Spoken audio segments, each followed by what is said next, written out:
Very good afternoon.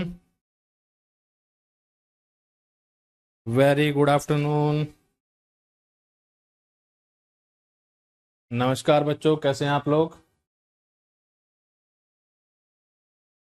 नमस्कार भाई, नमस्कार।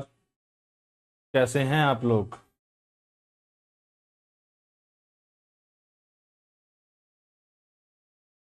चलिए एक बार साउंड वगैरह सब कुछ चेक कर लो कि सब कुछ ठीक है या नहीं।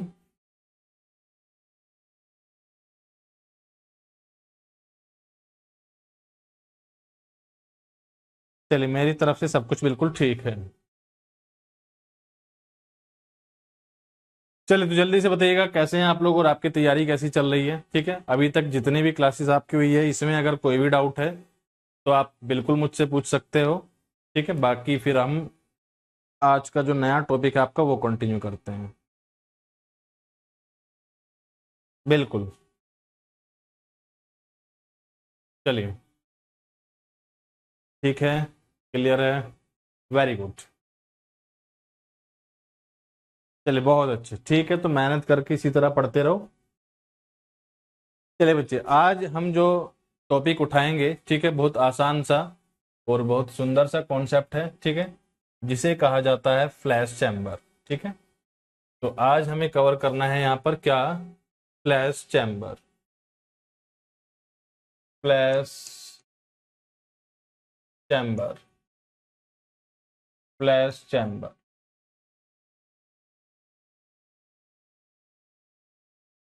Flash chamber. चलिए, तो मेरा आप लोगों से क्वेश्चन है, ठीक है, पहले आप लोग ही मुझे बताइएगा, देखते हैं कितने लोग जानते हैं। ठीक है, आप सभी भी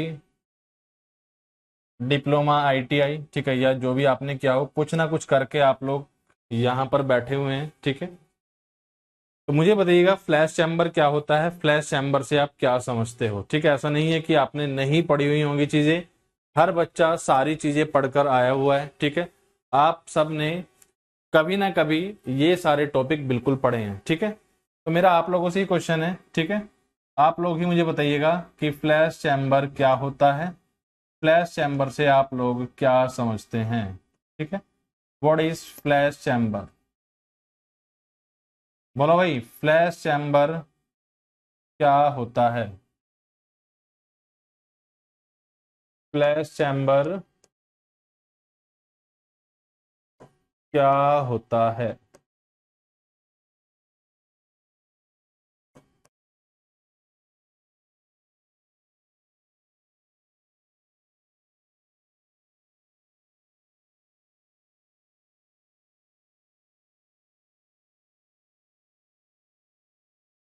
चलिए, अब ये डायग्राम आपको बिल्कुल एकदम क्लियर होगा, क्योंकि इमेज को थोड़ा सा लार्ज करते हैं तो थोड़ा सा ब्लर हो जाता है। ठीक है, लेकिन अब ये आपको बिल्कुल क्लियर हो गया होगा।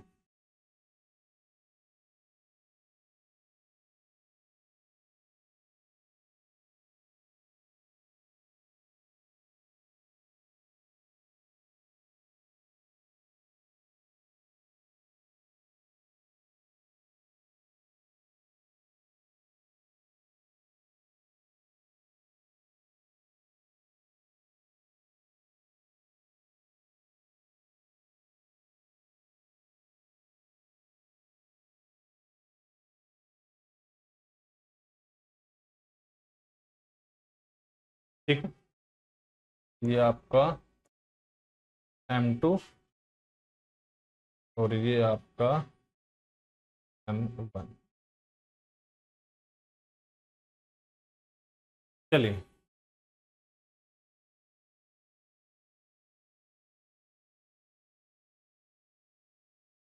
ठीक है बच्चों, तो जल्दी से मुझे बताइएगा कि फ्लैश चैम्बर क्या होता है और फ्लैश चैम्बर से आप लोग क्या समझते हैं। ठीक है, बहुत अच्छे, वेरी गुड, बिल्कुल सही। मुझे लग नहीं रहा था कि आप लोग ये चीज़ जानते होंगे, लेकिन काफ़ी खुशी मिलती है कि आपको इसके बारे में आइडिया है। चलिए, तो बच्चे ध्यान से समझिएगा होता क्या है।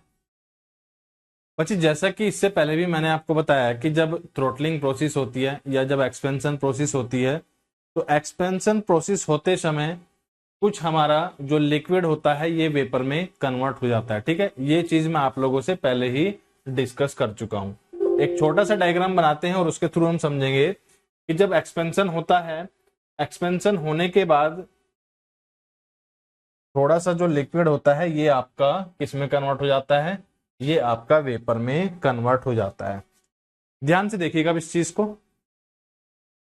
चलिए तो बच्चे आज हम समझ रहे हैं किसके बारे में, आज हम समझ रहे हैं फ्लैश चैम्बर के बारे में कि फ्लैश चैम्बर क्या होता है।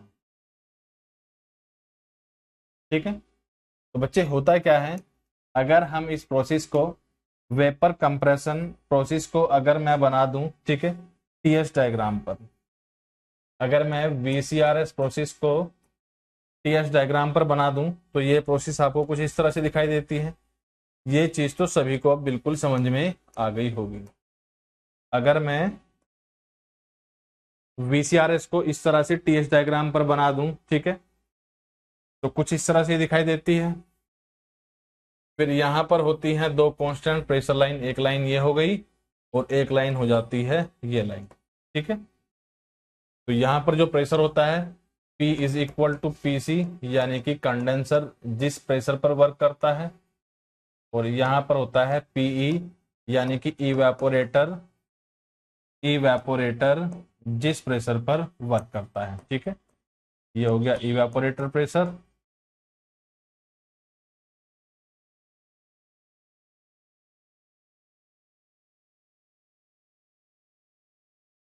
ठीक है, और ये हो गया कंडेंसर प्रेशर। चलिए तो बच्चे होता क्या है कि यहां पर लगा होगा कंप्रेसर। ठीक है, इधर हम कंप्रेस लगाते हैं। ठीक है, और कंप्रेस किसी चीज को कंप्रेस कर देगा। ठीक है, फिर कंप्रेस होने के बाद फिर होता है कंडेंसर इवेपोरेटर में, यानी कि यहां से लेकर यहां तक लगा होगा इवेपोरेटर। ठीक है, ये यहां पर लगा होगा कंप्रेसर, यहां पर हम लगा देंगे कंप्रेसर, और इधर लगा होता है कंडेंसर। ठीक है, यहां लगा होता है कंडेंसर। चलिए, तो कंडेंसर में होता है किसी चीज का कंडेंसेशन। ठीक है, यानी कि ये वेपर में इसमें एंटर करेगा। कंडेंसर में जो मास होता है ये वेपर में यानी कि भाप के रूप में अंदर एंटर करता है। ठीक है, यह है वेपर यानी कि वाष्प या भाप हम कह सकते हैं रूप में एंटर करता है।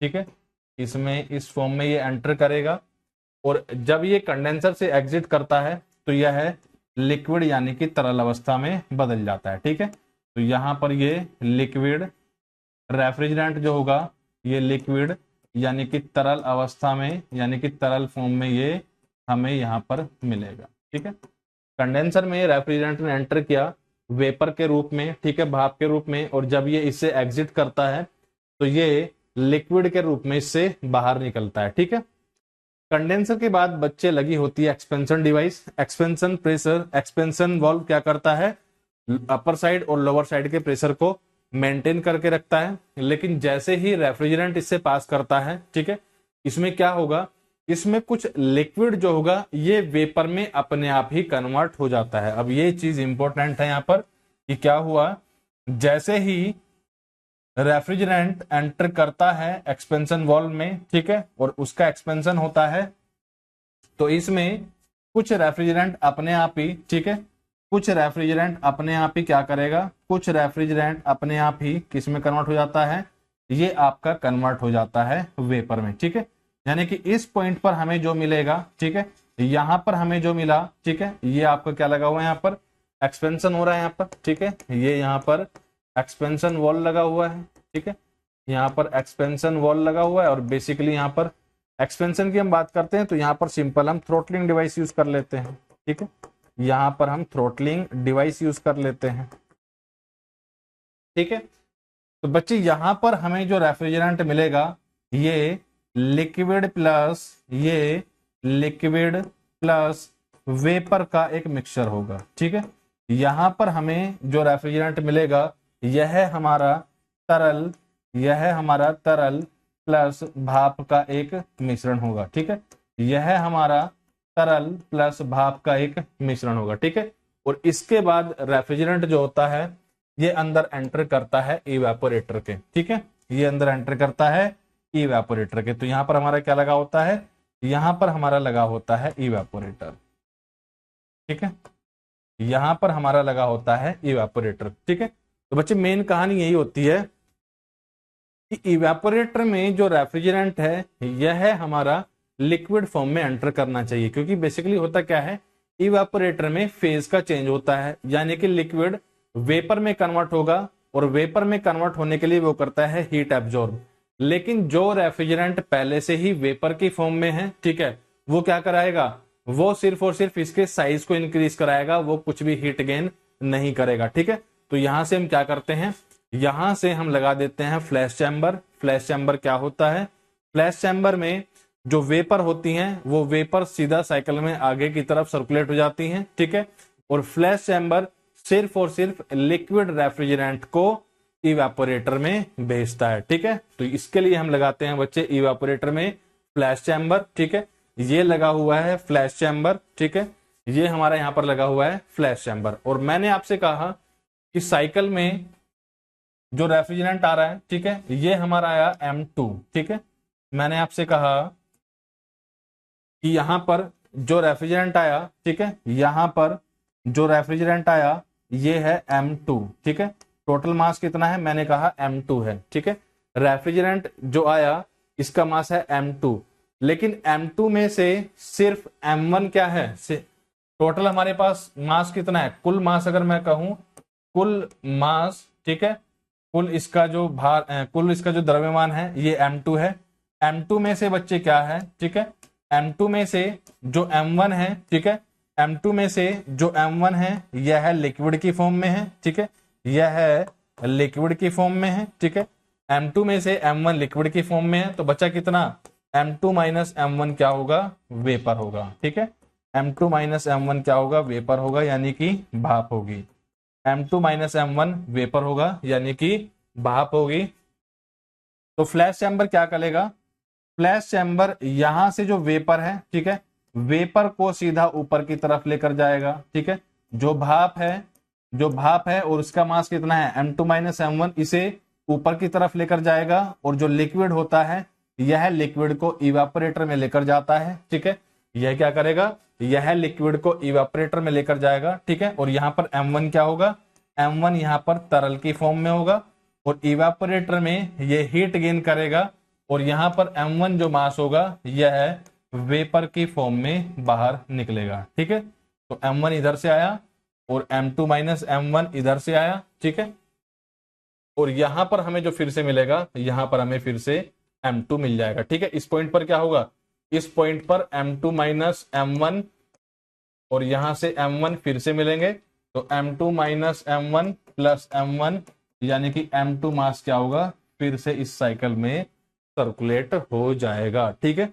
बहुत सिंपल सा कॉन्सेप्ट है, एक बार फिर से ध्यान से एक आसान से डायग्राम में आपको मैं समझाता हूं, ठीक है। चलिए, तो बच्चे हुआ क्या, ठीक है, हुआ क्या कि एक्सपेंशन वाल्व से जो रेफ्रिजरेंट आया, ठीक है, एक्सपेंशन वाल्व से जो रेफ्रिजरेंट आया इवेपोरेटर में अंदर एंटर करने के लिए, ठीक है, ये क्या था, लिक्विड प्लस वेपर का मिक्सचर था। तो ये मैंने बनाया यहां पर इवेपोरेटर, ये मैंने बनाया यहां पर इवेपोरेटर, ठीक है। और यहां जो रेफ्रिजरेंट आया, ठीक है, इस पॉइंट पर जो रेफ्रिजरेंट आया, ठीक है, इसमें क्या था, मैंने कहा कि इसका टोटल मास है 1 किलोग्राम, ठीक है। ये मैंने कहा कि सिंपल ये 2 किलोग्राम है, ठीक है। बहुत आसान से एग्जांपल मैं आपको समझाता हूं, चलिए। तो यहां जो रेफ्रिजरेंट आया, मैंने कहा कि इसका वजन है M1 प्लस M2, इसका वजन है M1 प्लस M2, ठीक है। और M1 प्लस M2 में M1 क्या है, M1 क्या है, लिक्विड, M1 क्या है, लिक्विड, और M2 क्या है, इसमें वेपर है, ठीक है। M1 क्या है, लिक्विड, और M2 क्या है, वेपर है, ठीक है। और ये मैंने यहां पर लगा दिया फ्लैश चैम्बर, ठीक है, ये यहां पर लगा हुआ है फ्लैश चैम्बर, ये यहां पर मैंने लगा दिया फ्लैश चैम्बर। तो फ्लैश चैम्बर में जब रेफ्रिजरेंट आया, ठीक है, फ्लैश चैम्बर में जब रेफ्रिजरेंट आया फ्लैश चैम्बर में जब रेफ्रिजरेंट आया, इसका टोटल मास कितना है? इसका टोटल मास है m1 प्लस m2। इसमें m1 है लिक्विड और m2 क्या है? वेपर। अब जैसे कि मैंने आपको बताया कि इवेपोरेटर में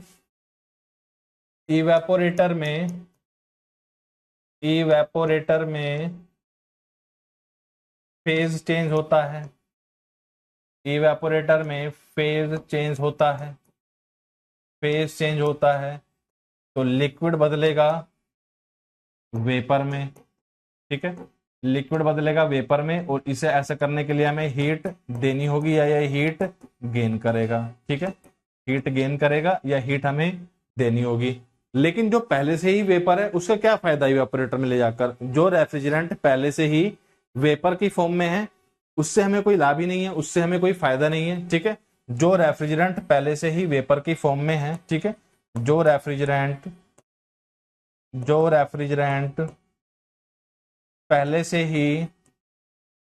से ही वेपर की फॉर्म में है, ठीक है, वेपर की फॉर्म में है, उससे हमें कोई लाभ नहीं है, ठीक है, उससे हमें कोई लाभ नहीं है, ठीक है।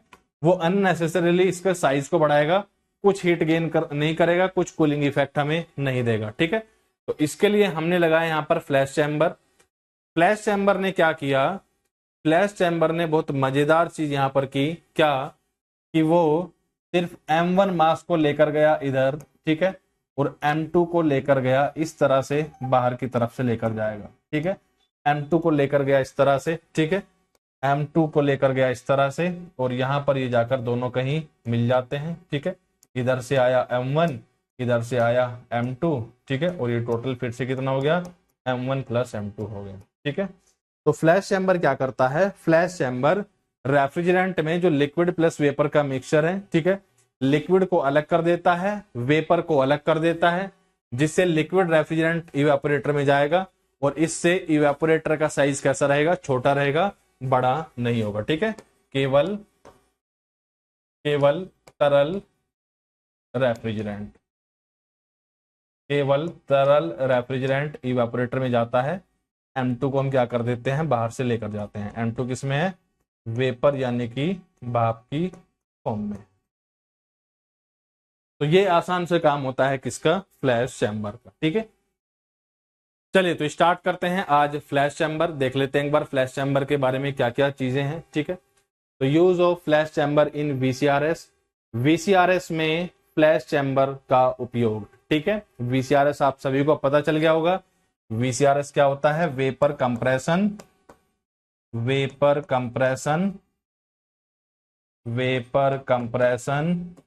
Refrigeration system, vapour compression refrigeration system.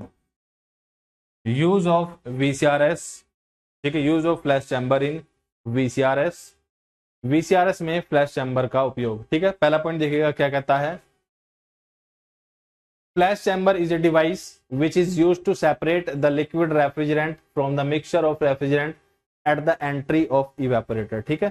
Flash chamber एक उपकरण है जिसका उपयोग वाष्पीकरणकर्ता के प्रवेश पर तरल प्रशीतक के मिश्रण से अलग करने के लिए किया जाता है, ठीक है।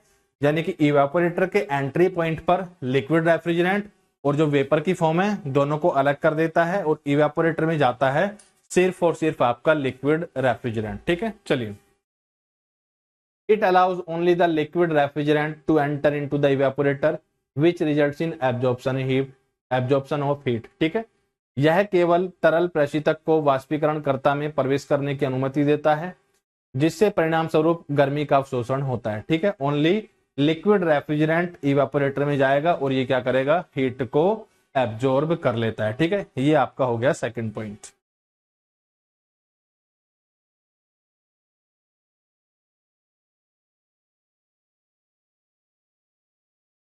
नेक्स्ट देखिएगा, with the use of flash chamber there is no change in COP, ठीक है।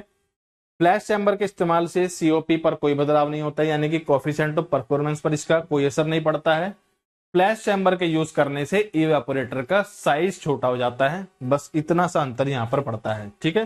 तो it helps in reducing the size of evaporator, ठीक है। यह वाष्पीकरणकर्ता के आकार को कम करने में मदद करता है। यह होता है एडवांटेज ऑफ फ्लैश चैम्बर, ठीक है। चलिए, तो यहां तक सारे पॉइंट देखो, किसी भी पॉइंट में अगर कंफ्यूजन है तो बिल्कुल मुझे बताओ, बाकी बढ़ते हैं हम फिर नेक्स्ट पॉइंट की तरफ।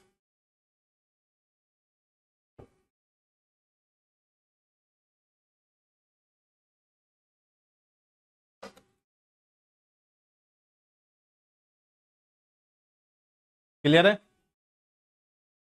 यह वाष्पीकरणकर्ता के आकार को कम करने में मदद करता है, यानी कि it helps in reducing the size of evaporator. तो ये सारे पॉइंट्स हैं फ्लैश चैम्बर के लिए, जो कि आपको पेपर के लिए याद रखने हैं।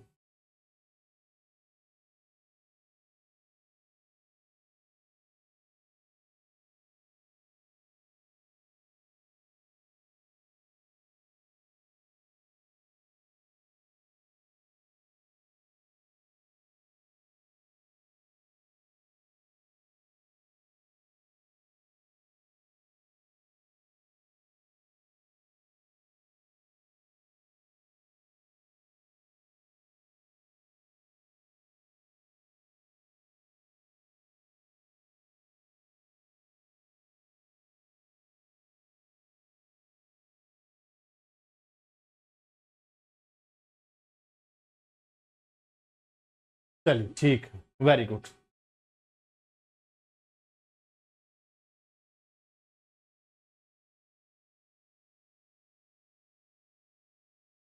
क्लियर है यहां तक?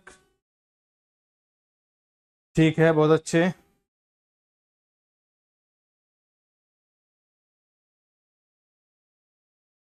ठीक है,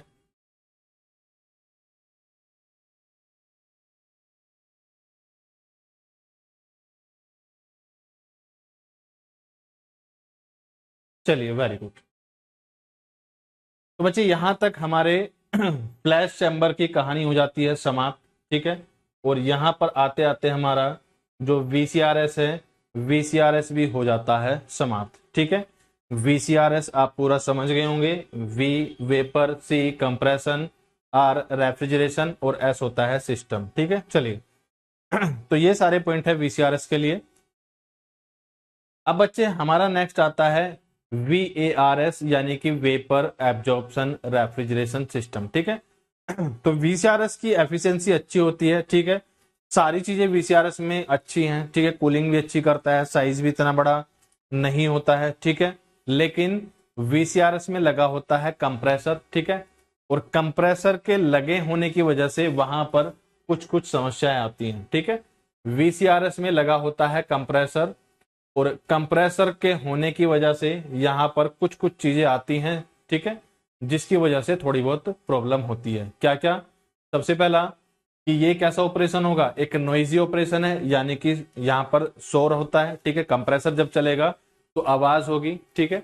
यहां पर शोर होगा, ठीक है, क्योंकि यहां पर क्या लगा हुआ है, कंप्रेसर लगा हुआ है, ठीक है। दूसरा, वियर और टीयर भी ज्यादा होता है, ठीक है, क्योंकि कंप्रेसर है, यहां पर वियर और टीयर भी ज्यादा होगा, ठीक है। कॉस्टली सिस्टम है, ठीक है, थोड़ा सा महंगा पड़ता है। और साथ ही साथ ये जो सिस्टम हमारा रन करता है, ठीक है, ये हमारा रन करता है किस पर, इलेक्ट्रिसिटी पर, ठीक है। या यहाँ पर एनर्जी का कंजम्पशन ज्यादा होता है, ठीक है।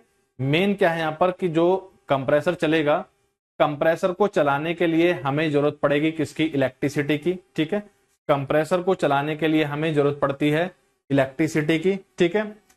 तो ऐसी जगह, ठीक है, जहां पर इलेक्ट्रिसिटी इजीली अवेलेबल नहीं होती है, ठीक है, ऐसी जगह जहां पर या तो बिजली बहुत ज्यादा महंगी होती है, ठीक है, या इलेक्ट्रिसिटी आसानी से उपलब्ध नहीं होती है, वहां पर इस्तेमाल किए जाते हैं VARS, ठीक है। और VARS में खास बात और क्या होती है, यहां पर कंप्रेसर नहीं होता है, तो आवाज भी कैसी रहती है, कम रहती है, ठीक है। तो नेक्स्ट हमें बच्चे पढ़ना है रेफ्रिजरेशन सिस्टम, यहां पर VARS, vapour absorption refrigeration system, ठीक है। वाष्प अवशोषण प्रशीतन प्रणाली, ठीक है, वाष्प अवशोषण प्रशीतन प्रणाली, ठीक है। नेक्स्ट हमारे यहां पर क्या है, वेपर एब्जॉर्प्शन रेफ्रिजरेशन सिस्टम, यानी कि वाष्प अवशोषण, वेपर हो गया आपका वाष्प, एब्जॉर्प्शन हो गया अवशोषण, ये हो गया आपका अवशोषण, ठीक है। रेफ्रिजरेशन आपका हो गया प्रशीतन, ये आपका हो गया प्रशीतन, ठीक है। और सिस्टम आपकी हो गई प्रणाली, ठीक है। और ये आपको याद रखना है कि इसे जनरली कहां पर यूज करते हैं, इलेक्ट्रिसिटी जहां इलेक्ट्रिसिटी आसानी से उपलब्ध नहीं होती, आसानी से उपलब्ध नहीं होती, उपलब्ध नहीं होती, उपलब्ध नहीं होती, ठीक है।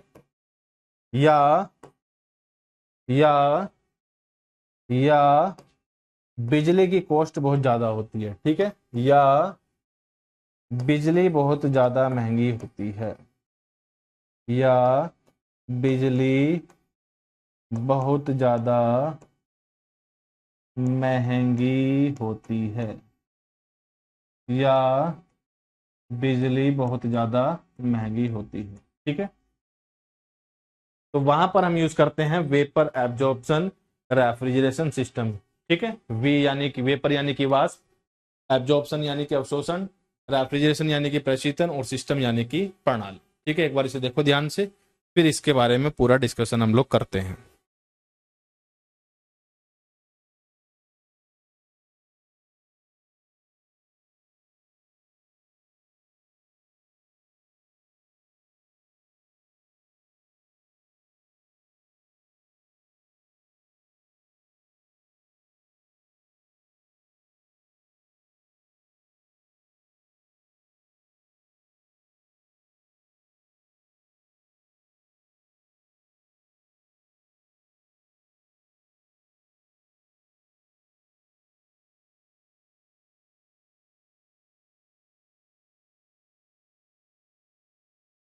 चलिए, तो बच्चे होता क्या है यहां पर,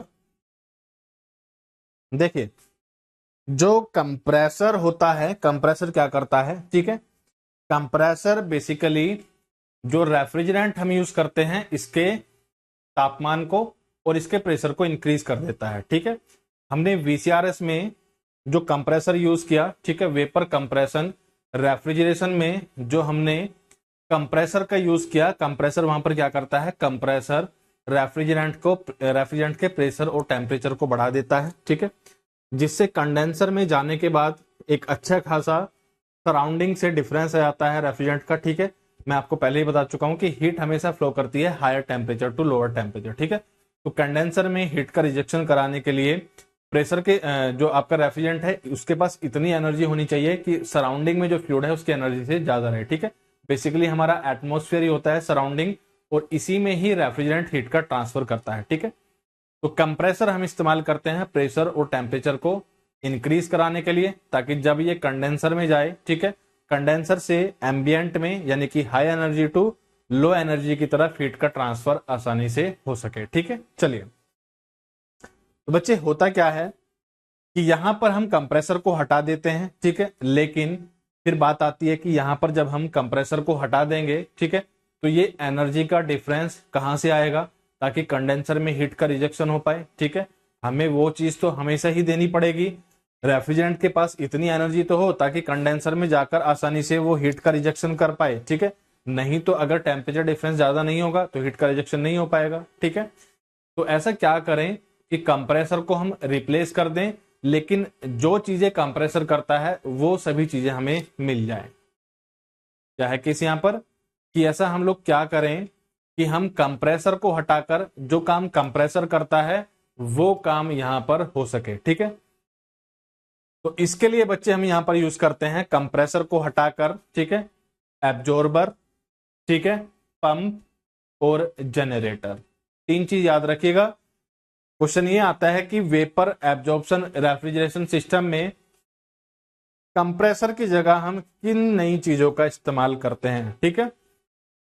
तो याद रखिएगा यहां पर एब्जॉर्बर, पंप और जनरेटर जो होता है ये कंप्रेसर को हटाकर लगाए जाते हैं, ठीक है।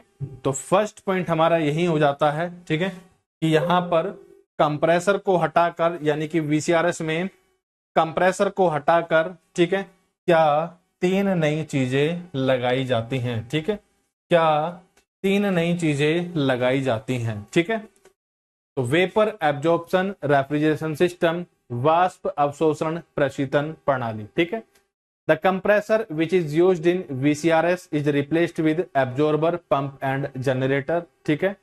VCRS में उपयोग किए जाने वाले कंप्रेसर को अवशोषक, पंप और जनरेटर से बदल दिया जाता है, ठीक है। यानी कि जो काम करता है कंप्रेसर, ठीक है, जो काम करता है कंप्रेसर, जो काम उसमें कंप्रेसर कर रहा था, ठीक है, जो काम उसमें कंप्रेसर कर रहा था यानी कि प्रेशर को बढ़ाने का और टेम्परेचर को बढ़ाने का, वो काम यहाँ पर क्या 3 चीजें कर सकती हैं, वो यहाँ पर कर सकती हैं एब्जॉर्बर कर सकता है, ठीक है, वो यहाँ पर एब्जॉर्बर कर सकता है, वो यहाँ पर पंप कर सकता है और वो यहाँ पर साथ ही साथ जनरेटर भी बिल्कुल कर सकता है, ठीक है। तो हम क्या ऐसा काम करें कि कंप्रेसर को हटा दिया जाए और इसकी जगह एब्जॉर्बर, पंप और जनरेटर को लगाया जाए, ठीक है। तो ये आपका हो जाता है VARS यानी कि वेपर एब्जॉर्प्शन रेफ्रिजरेशन सिस्टम, ठीक है। चलिए, ठीक है, तो हमने क्या किया, हमारे पास एक्सपेंशन वाल्व भी है, हमारे पास इवेपोरेटर भी है, ठीक है, और हमारे पास कंडेंसर भी है, ठीक है। जैसा कि आपका वेपर कंप्रेशन रेफ्रिजरेशन सिस्टम में था, ठीक है, तो ये तीनों चीजें वहां पर भी थी और ये तीनों चीजें यहां पर भी है, ठीक है। लेकिन नया यहां पर क्या है, ठीक है, नया यहां पर एक तो एब्जॉर्बर है, ठीक है, नया यहां पर एक तो एब्जॉर्बर है, ठीक है, नया यहां पर एक तो एब्जॉर्बर है, ठीक है, नया यहां पर एक तो आपका ये एब्जॉर्बर लगा हुआ है, ठीक है, एक आपका ये जनरेटर लगा हुआ है, ठीक है, और एक आपका यहाँ पर ये पंप लगा हुआ है, ठीक है। तो ये 3 चीजें यहाँ पर नई लगी हुई हैं, ठीक है, जनरेटर, पंप और एब्जॉर्बर, ये 3 चीजें यहाँ पर नई लगी हुई हैं, ठीक है। चलिए, तो एक बार अब इसकी प्रोसेस समझ लेते हैं, ठीक है। देखिए होता क्या है,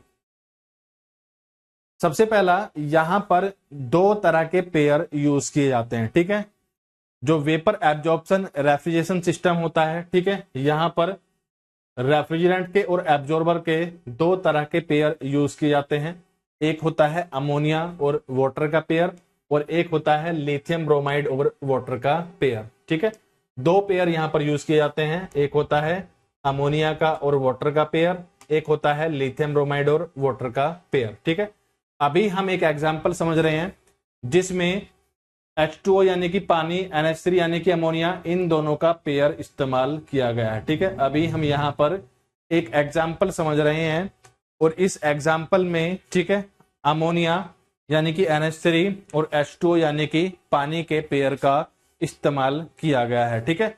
यह जो सिस्टम होगा इसमें पानी वर्क करता है एब्जॉर्बेंट का यानी कि अवशोषक का और NH3 यहाँ पर वर्क करता है रेफ्रिजरेंट का यानी कि कूलेंट का, ठीक है।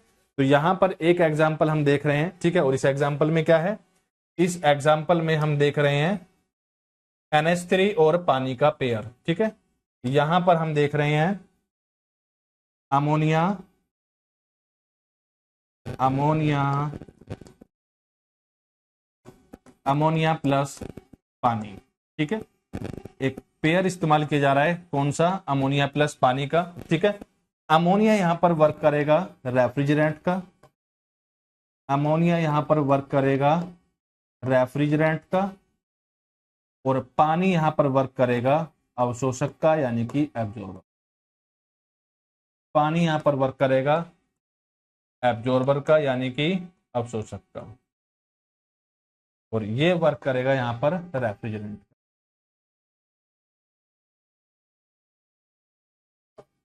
ठीक है, चलिए, तो हम बात कर रहे हैं बच्चे यहां पर वेपर एब्जॉर्प्शन रेफ्रिजरेशन सिस्टम की, ठीक है।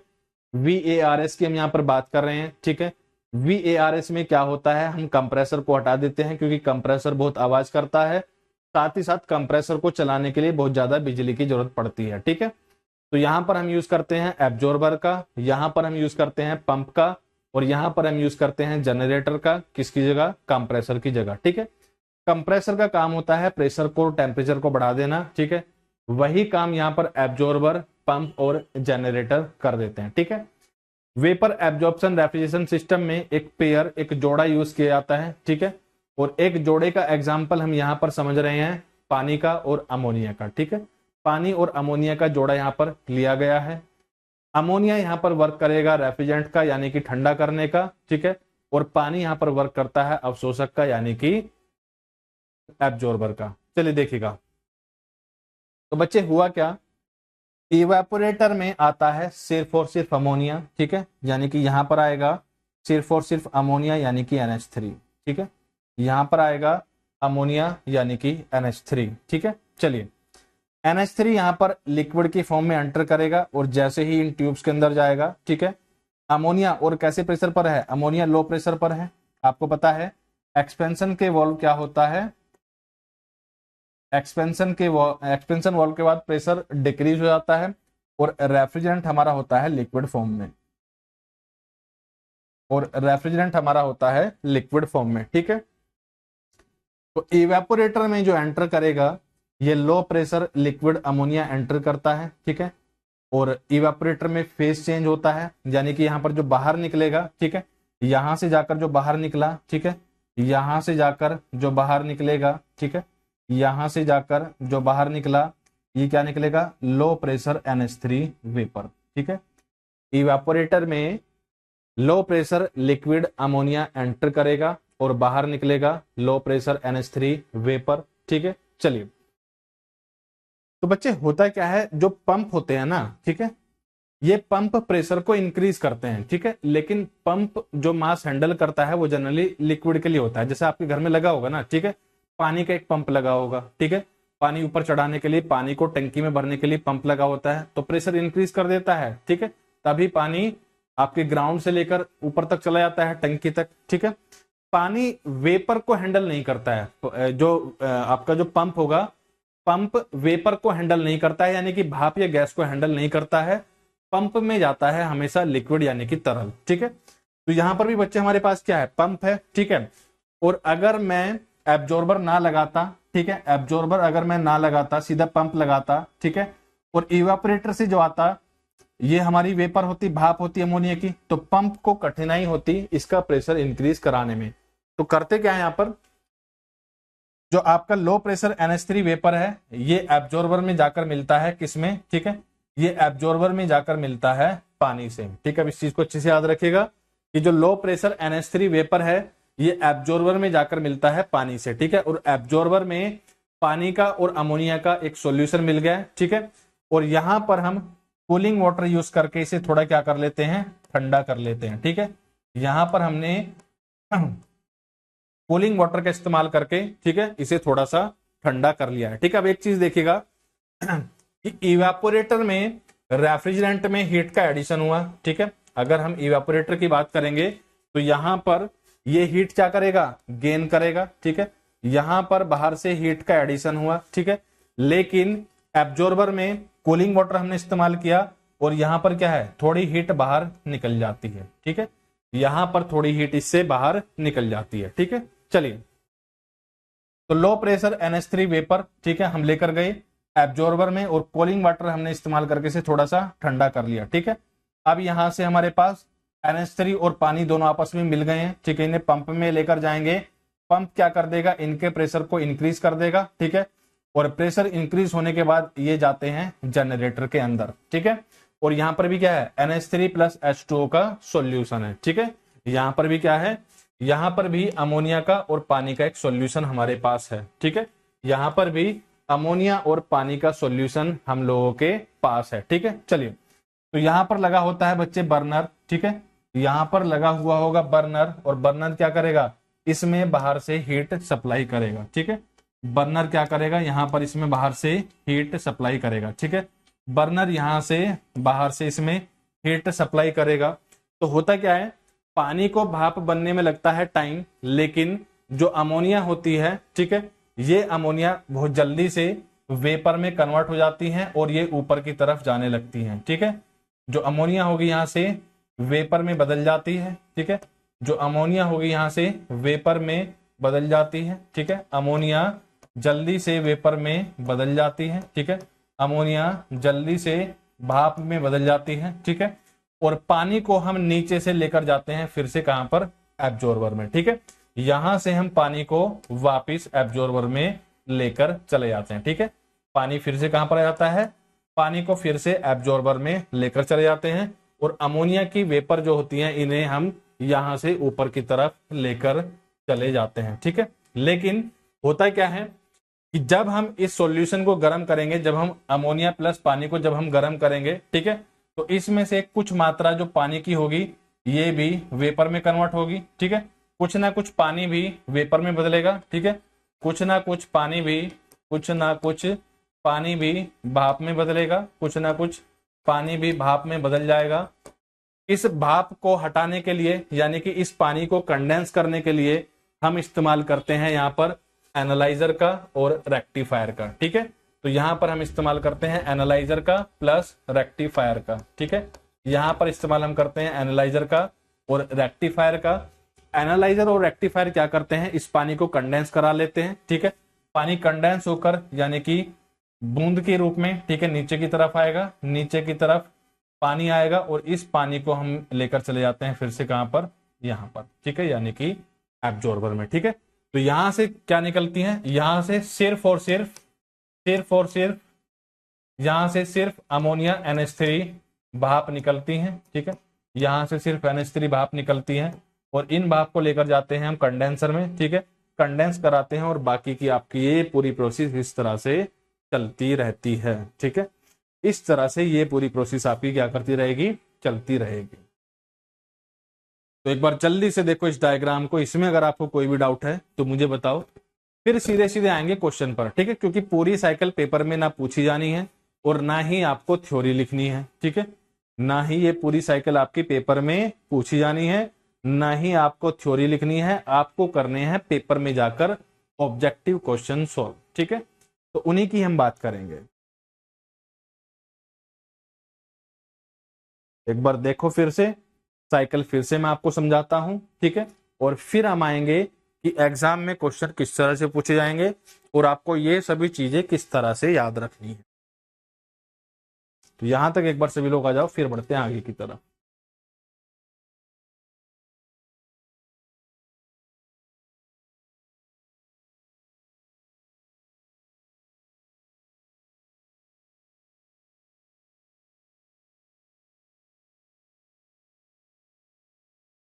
चलिए समझिएगा अब,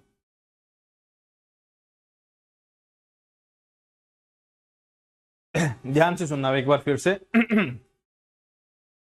चलिए, तो बच्चे यहां पर लगा हुआ है इवापोरेटर। ठीक है, इवापोरेटर में NH3 यानी कि अमोनिया आता है, प्रेशर कम होता है, लिक्विड यानी कि तरल अवस्था में होता है। ठीक है, ये बाहर से हीट को गेन करेगा।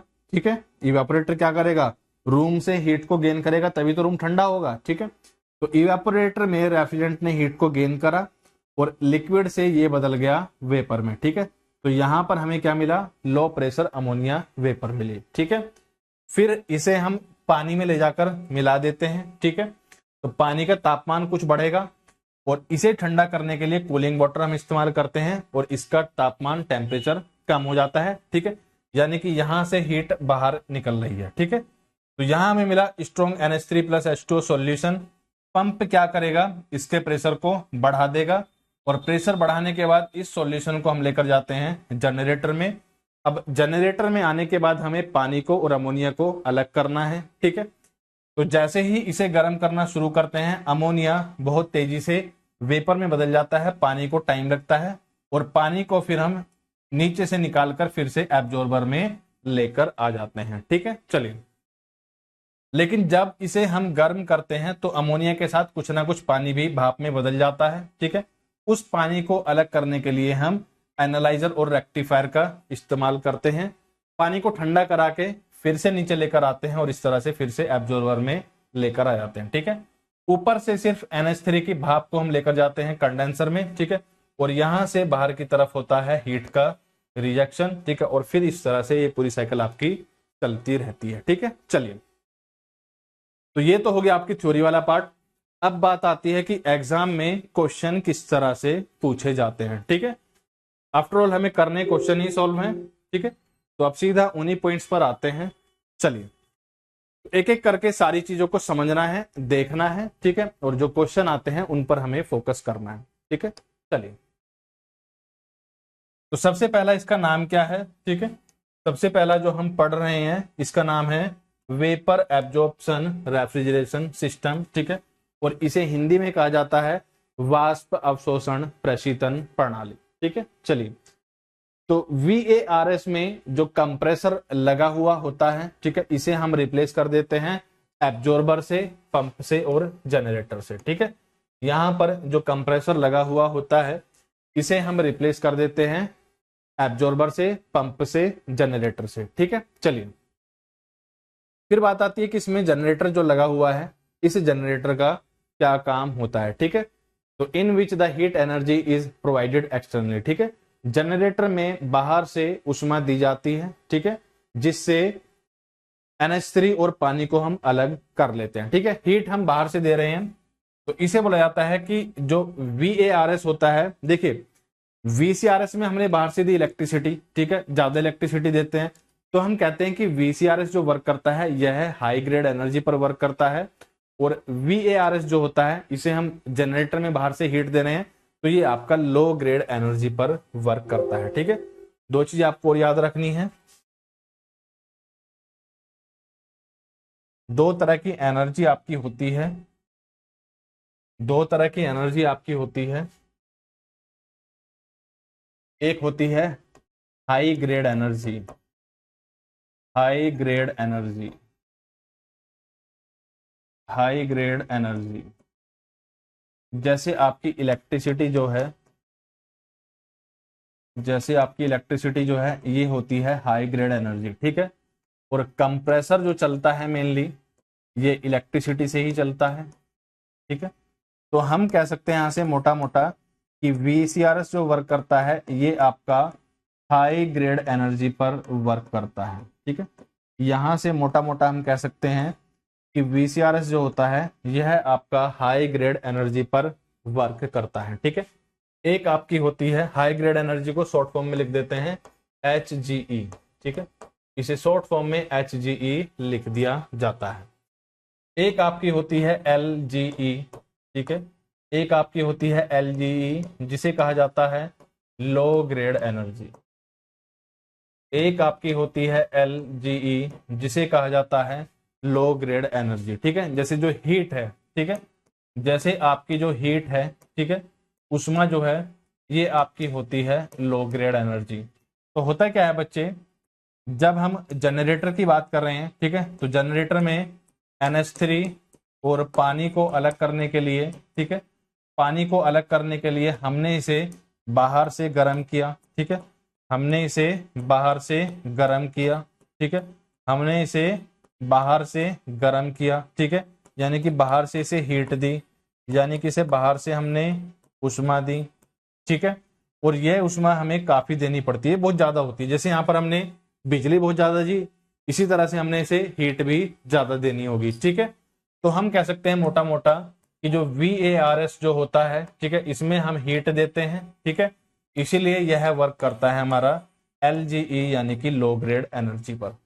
तो ये दो पॉइंट्स भी आपको याद रखने हैं कि वेपर कंप्रेशन रेफ्रिजरेशन सिस्टम जो होता है ये आपका हाई ग्रेड एनर्जी पर वर्क करता है, ठीक है, और आपका जो VARS जो होता है वेपर एब्जॉर्प्शन रेफ्रिजरेशन सिस्टम जो होता है ये आपका लो ग्रेड एनर्जी पर वर्क करता है, ठीक है। तो ये दो चीजें भी आपको याद रखनी है।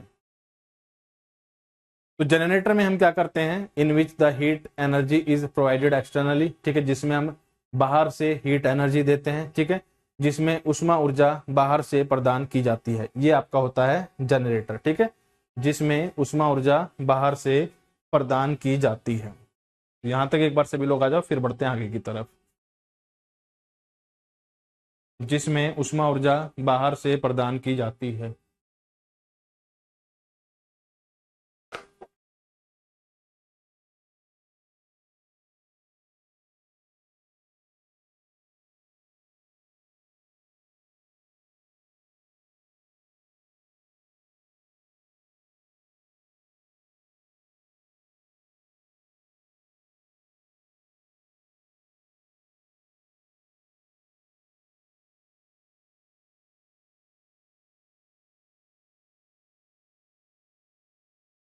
जिसमें उष्मा ऊर्जा बाहर से प्रदान की जाती है। ठीक है, चलिए फिर आगे बढ़ते हैं। फिर आपका ये मैंने समझाया VCRS हाई ग्रेड एनर्जी पर, ठीक है, और आपका जो VARS होता है ये LGE यानी कि लो ग्रेड एनर्जी पर वर्क करता है। ठीक है, चलिए फिर बच्चे हमने बात की एनालाइजर की और रेक्टिफायर की। ठीक है, तो एनालाइजर और रेक्टिफायर में हम क्या करते हैं, ठीक है, जो कुछ पानी थोड़ा बहुत अमोनिया के साथ वेपर की फॉर्म में कन्वर्ट होकर चला जाता है, उस पानी को भी हम अलग कर लेते हैं। ठीक है, क्या है, the function of a rectifier is to cool down the ammonia vapour. ठीक है, in this water vapour gets condense and only dry ammonia vapour goes to the condenser. ठीक है, the complete elimination of water particle is taken place in rectifier and it provides dry ammonia vapour. ठीक है, ऊपर की तरफ जो निकल कर जाती हैं, ठीक है, ये क्या जाती हैं, ड्राई अमोनिया वेपर। ऊपर की तरफ निकलकर जो जाती हैं ये क्या जाती हैं, यहां से ड्राई अमोनिया वेपर। ठीक है, तो बेसिकली है क्या, complete elimination of water particle. ठीक है, वाटर पार्टिकल को हटाने के लिए हम इस्तेमाल करते हैं एनालाइजर का एंड रेक्टिफायर का। ठीक है, तो रेक्टिफायर का कार्य अमोनिया वाष्प को ठंडा करना है, इसमें जल वाष्प संघनित हो जाता है और शुष्क अमोनिया वाष्प भी संघनित्र में जाता है। ठीक है, रेक्टिफायर में पानी के कणों का पूर्ण निष्कासन होता है और यह शुष्क अमोनिया वाष्प प्रदान करता है। ठीक है, अगर आपसे पूछता है कि पानी पूरी तरह से अमोनिया से अलग कहां पर होता है, तो यह आपका रेक्टिफायर में होता है। ठीक है, तो एनालाइजर और रेक्टिफायर का इस्तेमाल हम बेसिकली करते हैं पानी को और अमोनिया को अलग करने के लिए। ठीक है, पूरी तरह से पानी जो अलग होता है जाकर, ये आपका रेक्टिफायर में होता है। ठीक है, तो आप लिख भी सकते हो कि पूरी तरह से पानी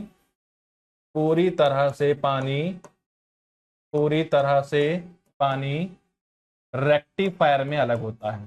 ठीक है, पूरी तरह से पानी रेक्टिफायर में अलग होता है। ठीक है, पूरी तरह से पानी रेक्टिफायर में अलग होता है। ठीक है, तो एनालाइजर और रेक्टिफायर का इस्तेमाल हम करते हैं पानी और अमोनिया को अलग करने के लिए। सिर्फ अमोनिया वेपर ही जाती है कंडेंसर में, बाकी पानी, ठीक है, या अमोनिया भी अगर कंडेंस हो गई है, उन्हें हम लेकर आ जाते हैं एब्जॉर्बर में। ठीक है, चलिए फिर इसके बाद बच्चे मैंने आपको बताया कि यहाँ पर कुछ एब्जॉर्बर के और रेफ्रिजरेंट के पेयर इस्तेमाल किए जाते हैं। ठीक है, यानी कि यहाँ पर इनके कुछ जोड़े इस्तेमाल किए जाते हैं। तो एब्जॉर्बर और रेफ्रिजरेंट के कौन कौन से पेयर इस्तेमाल किए जाते हैं। ठीक है, यहाँ पर कुछ एब्जॉर्बर के और रेफ्रिजरेंट के पेयर इस्तेमाल किए जाते हैं। ठीक है, तो सर्वाधिक प्रयुक्त होने वाले अवशोषक प्रशीतक युग्म। ठीक है, ये कौन कौन से पेयर इस्तेमाल किए जाते हैं। ठीक है, मोस्ट इंपोर्टेंट पॉइंट है यहाँ पर, ये पॉइंट्स आपके पेपर में काफी पूछे जाते हैं।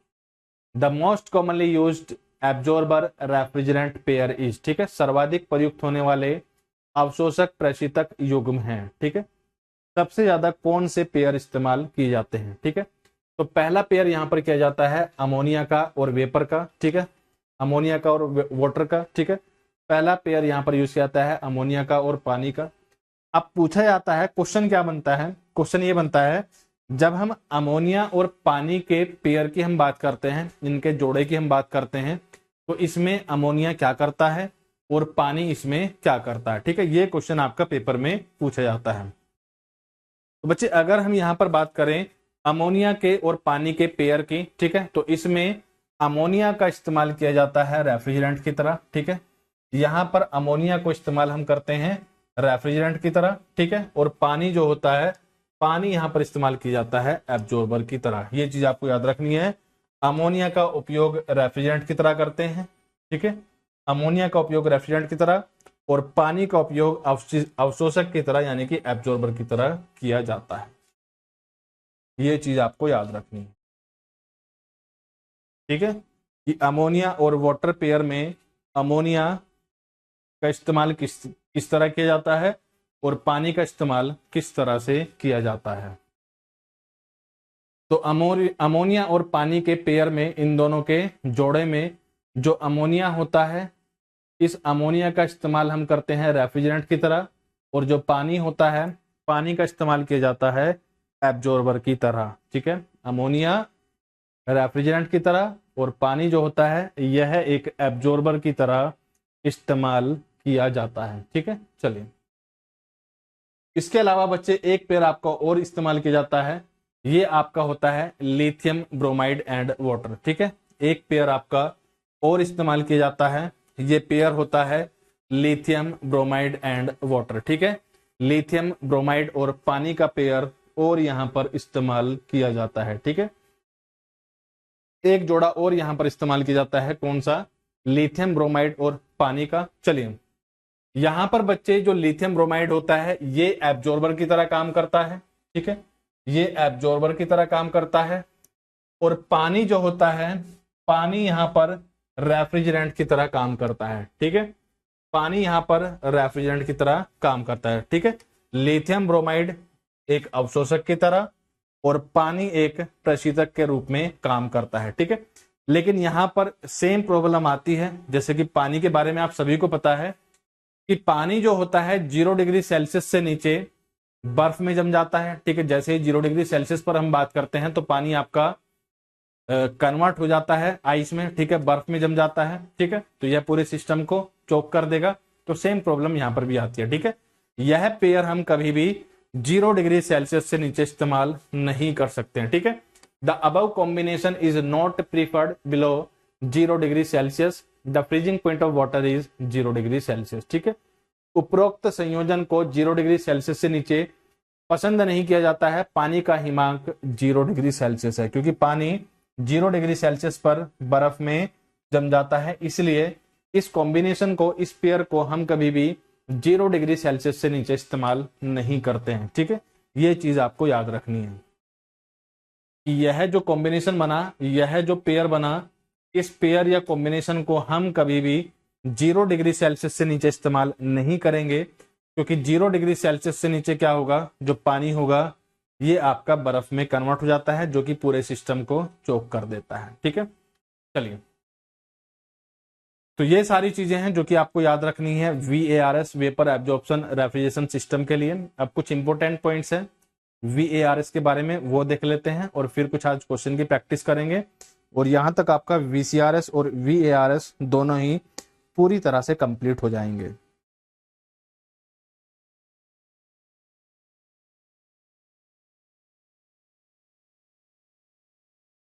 चलिए एक बार यहां तक जल्दी से देखो।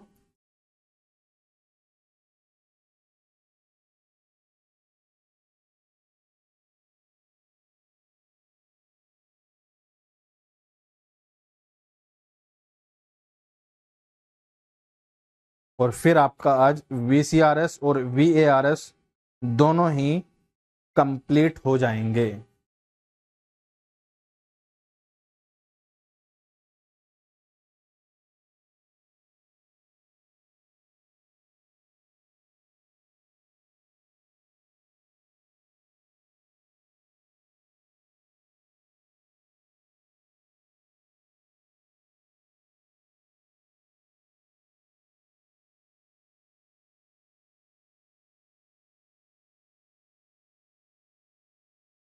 चलिए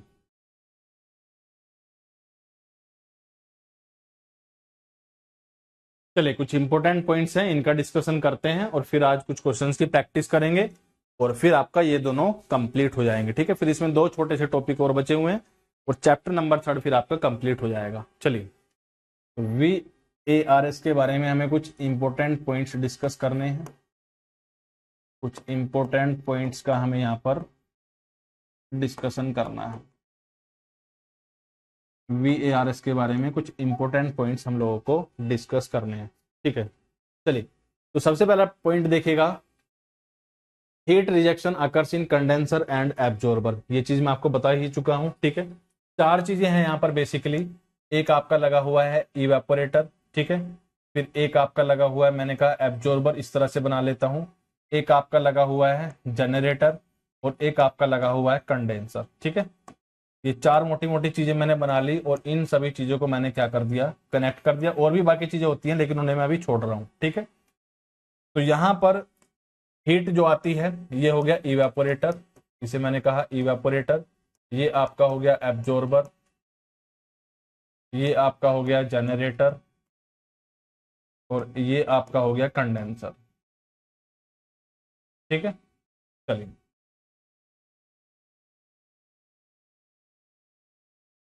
अब देखना है यहाँ पर इवेपोरेटर में रेफ्रिजरेंट बाहर से हीट गेन करता है। ठीक है, यहां से बाहर से हीट आती है।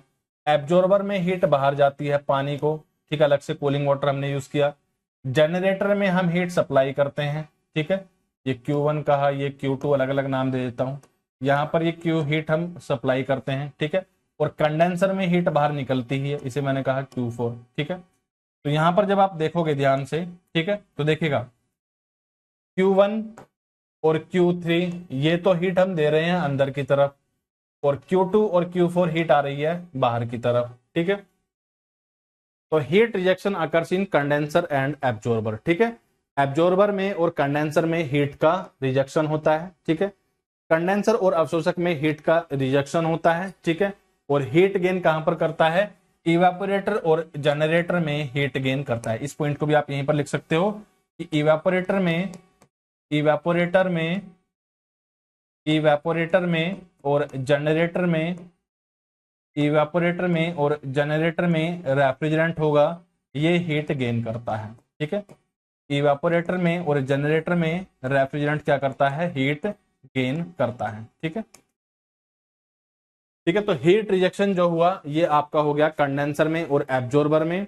अगर इवेपोरेटर की और जनरेटर की हम बात करते हैं, यहां पर हीट गेन करता है। ठीक है, यहां पर इन सभी चीजों को कनेक्ट करने के लिए जो पाइप्स हम यूज करते हैं, ये पाइप स्टील के यूज किए जाते हैं। ठीक है, स्टील पाइप का उपयोग उपरोक्त भागों को जोड़ने के लिए किया जाता है। ठीक है, यहां पर जनरेटर में जो हीट हम सप्लाई करते हैं, ठीक है, यह है गैस, कैरोसिन फ्लेम, ठीक है, और इलेक्ट्रिक हीटर। इस तरह से हम यहां पर कर सकते हैं। ठीक है, मेनली हम यहां पर करते हैं गैस से, कैरोसिन से। ठीक है, यहां से हम बाहर से हीट सप्लाई करते हैं। ठीक है, इसे संचालित करने के लिए गैस या मिट्टी के तेल की लो या इलेक्ट्रिक हीटर जैसे उष्मा ऊर्जा की आवश्यकता होती है। ठीक है, इन सभी चीजों की यहां पर जरूरत पड़ती है। तो ये चीज आप यहां पर देख सकते हो।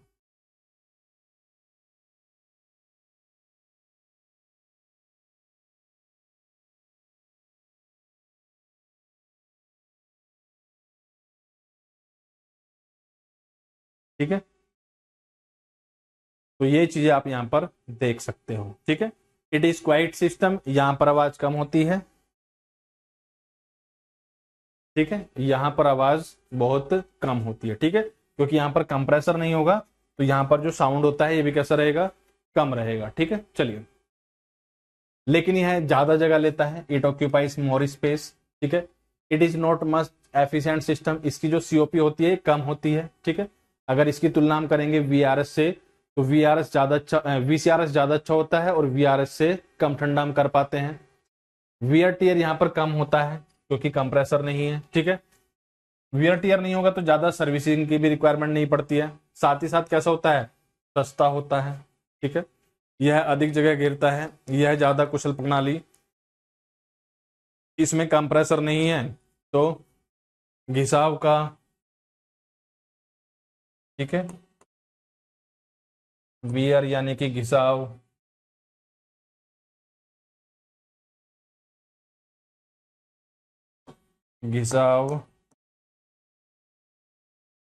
और टूटने या चिपकने की कोई संभावना नहीं है। ठीक है, या ज्यादा सर्विसिंग की भी जरूरत नहीं है, और ये कैसा है? बहुत सस्ता सिस्टम है। ठीक है, और एक चीज और याद रखिएगा, नोट करके डाल लेना, इसमें जो सोलर एब्जॉर्प्शन रेफ्रिजरेशन सिस्टम होते हैं। ठीक है, जो सोलर एब्जॉर्प्शन रेफ्रिजरेशन सिस्टम होते हैं, ठीक है, ये भी वर्क करते हैं वेपर एब्जॉर्प्शन रेफ्रिजरेशन सिस्टम पर। ठीक है, सोलर एब्जॉर्प्शन रेफ्रिजरेशन सिस्टम जो होते हैं ये भी आपके वर्क करते हैं वेपर एब्जॉर्प्शन रेफ्रिजरेशन सिस्टम पर। ये चीज भी आपको याद रखनी है। ठीक है, सोलर एब्जॉर्प्शन रेफ्रिजरेशन सिस्टम जो होते हैं ये भी आपके VARS यानी कि वेपर एब्जॉर्प्शन रेफ्रिजरेशन सिस्टम पर वर्क करते हैं। ठीक है, सोलर एब्जॉर्प्शन सिस्टम जो होते हैं ये आपके VARS पर वर्क करते हैं, ठीक है, VARS पर वर्क करते हैं। तो यहां तक बच्चे आपके VCRS यानी कि वेपर कंप्रेशन रेफ्रिजरेशन सिस्टम और VARS यानी कि वेपर एब्जॉर्प्शन रेफ्रिजरेशन सिस्टम की हो जाती है कहानी कंप्लीट। अब हमें क्या करना है, अब हमें इन दोनों पर पूछे गए क्वेश्चंस का डिस्कशन करना है, ठीक है। तो क्वेश्चन होगा आपके सामने, हिंदी में होगा लेकिन इसे मैं ट्रांसलेट कर दूंगा इंग्लिश में और फिर इनका हम डिस्कशन कर लेंगे, ठीक है। चलिए, तो पहला क्वेश्चन देखिएगा क्या कहता है, वेपर कंप्रेशन रेफ्रिजरेशन सिस्टम में निम्नलिखित में से कौन सा कंप्रेशन का काम नहीं है, ठीक है। इन VCRS in VCRS in VCRS which of the following which of the following which of the following is not the work of compressor, is not the work of compressor, is not the work of compressor, ठीक है। इन VCRS which of the following is not the work of compressor, ठीक है। Option A कहता है evaporator में आवश्यक कम side दबाव बनाए रखना, in evaporator maintain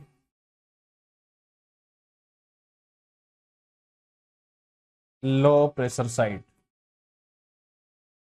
low pressure side, in evaporator maintain low pressure side, ठीक है। बी कहता है in condenser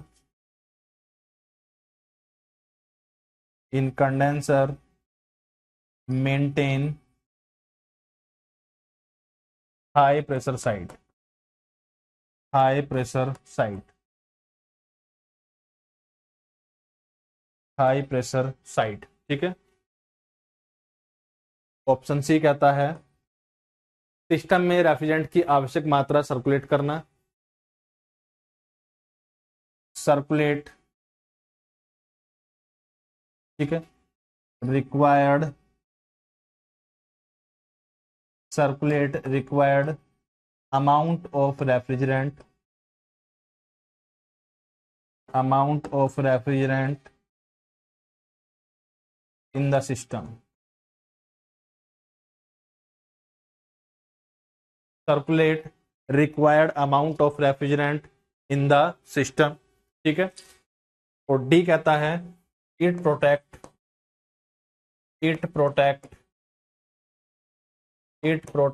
refrigeration system, it protect refrigeration system, it protect refrigeration system, ठीक है। यह है रेफ्रिजरेशन सिस्टम की रक्षा करता है, इट प्रोटेक्ट रेफ्रिजरेशन सिस्टम, ठीक है। तो बच्चे इसमें डी ये जो होता है, ठीक है, यह है कंप्रेसर का काम नहीं होता है, ठीक है। तो इसमें ऐसा कुछ नहीं है कि यह आपके रेफ्रिजरेशन सिस्टम को प्रोटेक्ट करेगा, ठीक है। सिंपल इसका अपना काम है, ठीक है। इसका काम इसे प्रोटेक्ट करने का बिल्कुल भी नहीं है। तो इस क्वेश्चन के लिए हमारा डी पार्ट हो जाएगा बिल्कुल सही, ठीक है। यह सिस्टम को प्रोटेक्ट करने का काम बिल्कुल भी नहीं करता है। तो इस क्वेश्चन के लिए हमारा जो डी पार्ट है ये हो जाएगा बिल्कुल सही, यहां पर डी पार्ट हमारा बिल्कुल सही हो जाएगा।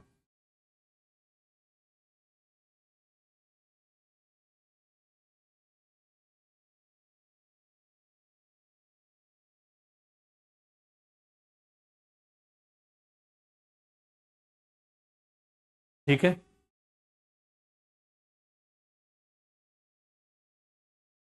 तो डी पार्ट हमारा यहां पर बिल्कुल सही हो जाएगा। चलिए नेक्स्ट क्वेश्चन देखिएगा, प्रसरण वाल्व का कार्य है, ठीक है।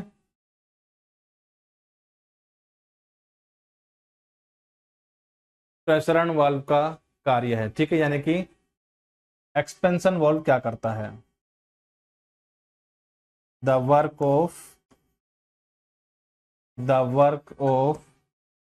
Expansion valve is, the work of expansion valve is, ठीक है, the work of expansion valve is, ठीक है, the work of expansion valve is, ठीक है। चलिए इजी क्वेश्चन है, ठीक है, एक बार देखते हैं। देखिए इवेपोरेटर को सुरक्षित करना, ठीक है, यानी कि इवेपोरेटर की सेफ्टी से रिलेटेड इसका कोई काम नहीं है, ठीक है, इवेपोरेटर की सेफ्टी से रिलेटेड इसका कोई काम नहीं है, ठीक है, इवेपोरेटर की सेफ्टी से रिलेटेड इसका कोई काम नहीं है, ठीक है, तो इसे तो हटा ही दो सीधा। अगर ये हट गया तो ऑल, ये भी अपने आप हट जाएगा, तो सी और डी तो हमारे हो गए गलत, ठीक है। ए कहता है रेफ्रिजरेंट के प्रेशर को कम करना और बी कहता है उच्च और निम्न साइड प्रेशर बनाए रखना, ठीक है। तो यहां पर बी पार्ट हमारा सही होगा, ए को लेकर आपको कंफ्यूज नहीं होना है, ठीक है। तो एक्सपेंशन वाल्व क्या करता है, लो एंड हाई, ठीक है, साइड प्रेशर मेंटेन करके रखता है, ठीक है। It maintains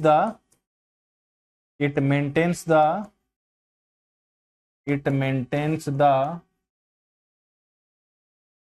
low and high side pressure, it maintains the low and high side pressure, ठीक है। सिर्फ और सिर्फ ऐसा ही नहीं बोलेंगे कि इसमें जाकर प्रेशर कम हो जाता है, ठीक है, सिर्फ और सिर्फ ऐसा ही नहीं बोलेंगे कि it reduces the refrigerant pressure, ठीक है, सिर्फ और सिर्फ ऐसा ही नहीं बोलेंगे कि इट रिड्यूसेस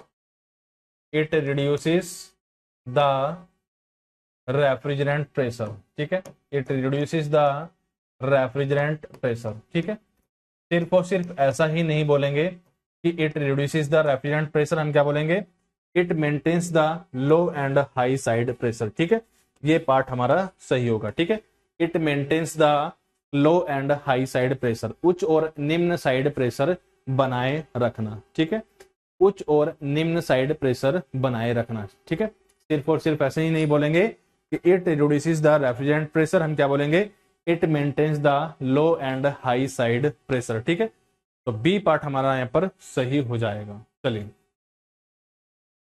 तो एब्जॉर्प्शन रेफ्रिजरेशन प्रणाली में वेपर कंप्रेशन प्रणाली के कंप्रेशन के स्थान पर होता है, ठीक है। तो नेक्स्ट क्वेश्चन में पूछा गया है कि जो VARS होता है, ठीक है, जो VARS होता है, ठीक है, VARS जो होता है इसमें, और एक हमारा होता है VCRS, ठीक है, दो चीजें हमारी होती हैं, एक हमारा होता है VARS, एक हमारा होता है VCRS, ठीक है।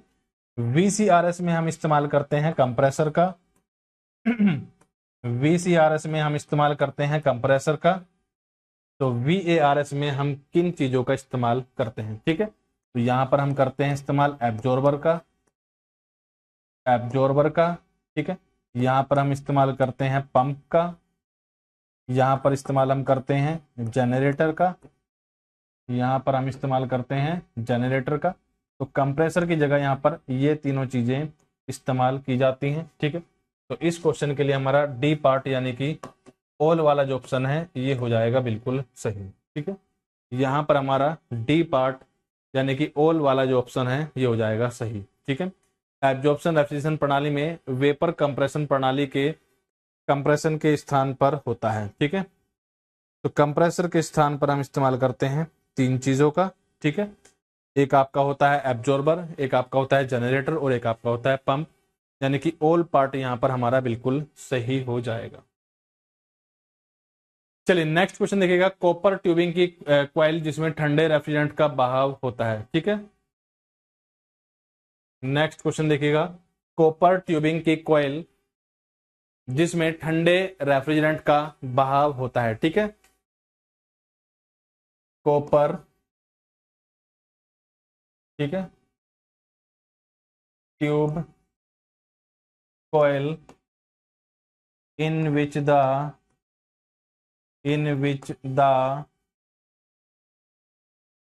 cold refrigerant flows,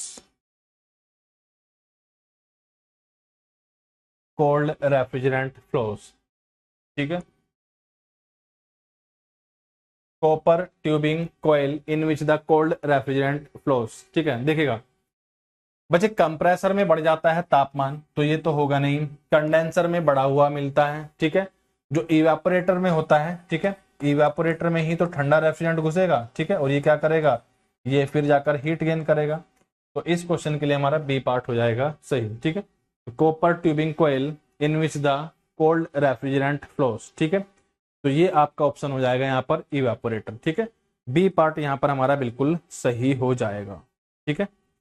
B part हमारा यहाँ पर बिल्कुल सही हो जाएगा। चलिए, तो ये सारी चीजें आपको देख लेनी है। इंपॉर्टेंट ये क्वेश्चन आपका है कि एक्सपेंशन वाल्व का क्या कार्य है। तो उच्च साइड और निम्न साइड प्रेशर बनाए रखना, इस चीज को आपको अच्छे से फोकस करना है, ठीक है। उच्च साइड और निम्न साइड प्रेशर बनाए रखना, इस पॉइंट को आपको अच्छे से नोट कर लेना है। सिर्फ और सिर्फ ऐसा ही नहीं बोलोगे कि प्रेशर को कम करता है, यह हाई साइड प्रेशर और लो साइड प्रेशर को भी मेंटेन करके रखता है, ठीक है। चलिए, ठीक है, तो ये चीज आपको याद रखनी है। चलिए, फिर आज के लिए रखते हैं इतना ही और मिलेंगे अगली क्लास में। अभी आपके कुछ क्वेश्चंस और बचे हुए हैं, तो इन क्वेश्चंस का डिस्कशन करेंगे और साथ में एक नया टॉपिक आपका उठा लेंगे, इलेक्ट्रोलक्स कंप्लीट कर लेंगे। और साथ ही साथ आपका जो सिंपल डोमेस्टिक रेफ्रिजरेटर होता है, इसके कुछ पॉइंट्स और हैं, वो हम लोग डिस्कस कर लेंगे, ठीक है। चलिए, तो अभी यहाँ पर कुछ क्वेश्चंस और बचे हुए हैं, तो इन क्वेश्चंस का हम डिस्कशन करेंगे आपका अगली क्लास में। और अगली क्लास में आपका इलेक्ट्रोलक्स कंप्लीट कर लेंगे और साथ ही साथ आपका डोमेस्टिक रेफ्रिजरेटर के कुछ बेसिक चीजें हैं वो कंप्लीट कर लेंगे और फिर आपका ये चैप्टर लगभग लगभग कंप्लीट हो जाएगा, ठीक है। चलिए, तो यहां तक मुझे बताइएगा, अगर किसी भी पॉइंट में आपका कैसा भी कंफ्यूजन है तो आप बिल्कुल मुझे बता सकते हो। अदरवाइज आज की कहानी को करते हैं यहीं पर समाप्त और मिलेंगे कल। पहले कुछ क्वेश्चंस की प्रैक्टिस और फिर उसके बाद अपनी थ्योरी का डिस्कशन हम लोग करेंगे। चलिए, वेरी गुड, ठीक है। तो इन चीजों को रिवाइज करना है और जो भी डाउट होंगे आप बिल्कुल पूछ सकते हो। चलिए फिर।